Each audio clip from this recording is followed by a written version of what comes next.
эч качан сырттан келген инвестицияга ишенбей, биз өзүбүздүн жаш, билимдүү ишкерлерибизди колдоп алсак, бул мен айткан жогоруда маселелердин баары өзүнө өзү чечиле турган маселелер.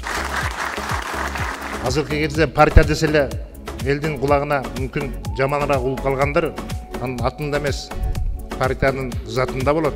Биздин бир бол командасынын бүгүнкү курамы бүгүнкү күндүн талабына жооп бергидей кылып барганга аракет кылып топтодук.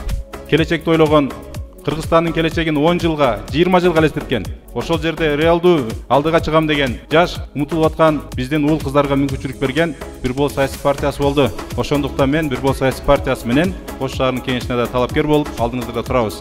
Шаарды өнүктүрүп, өстүрө турган ушул команда менен бир болуп шаардык кеңешке депутаттыкка аттанып атканда мен сыймыктанам. 5 чечимдин бирөөсү бул таза суу.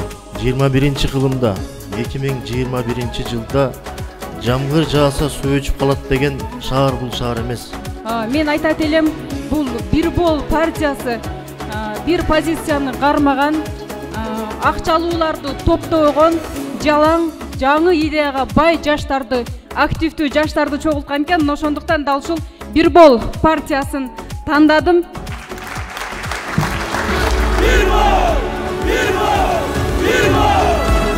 Bir şaar, bir gelecek, bir bol.